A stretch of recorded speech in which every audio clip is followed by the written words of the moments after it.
What a sad but very important topic to talk about. Elder fraud or elder financial abuse, anything like that.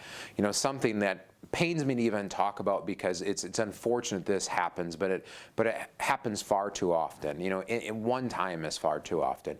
But want to look at maybe some of the signs that are out there if maybe you're helping a loved one or concerned about that, and just some of the kind of, I guess, give some ideas as a discussion here.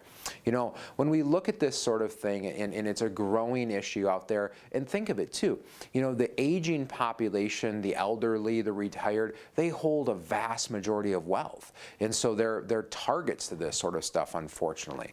So as you're helping maybe somebody or maybe helping parents or loved ones look through this, make sure there's proper documentation. If they're getting their taxes done as an example, make sure you see the completed thing and all those documentations match up. Make sure there's statements for all of their investments. They should be getting monthly, quarterly, annually at a minimum statements for this sort of thing, so they have that. If there's ever, that would be a red flag if they did an investment and they didn't have a statement as an example. And also, thinking of if it's an odd or like an exotic sort of investment, or something that just doesn't seem right, once again, red flag, ask more questions, look into this sort of stuff. There's so many different, I'll call them scams or things out there that either come through the phone or obviously with internet or emails, stuff like that are trying to get people to invest in something or give money to a certain place, organization.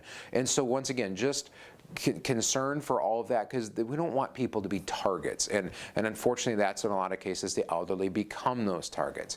So what can you do? If you've identified that maybe, boy, I think my parents got taken advantage of, or there was something along those lines, call your local authorities and get them involved. Once again, going back to the documentation, if you think there's something going on, make sure you're kind of having those documentations, that proof that something isn't right for that thing. Also, be an advocate. Get ahead of that. And work alongside that. Us as financial advisors, we're working hand in hand with our clients and educating throughout different client events and stuff like that, and on the stuff that's going on out there. But at the same time, new stuff is happening all the time. So as more advocates that we can have for folks and helping them try to avoid this, the better it is. Because once something happens, that's challenging, and getting money back, unfortunately, in a lot of cases, can be really, really hard, if almost impossible in many cases.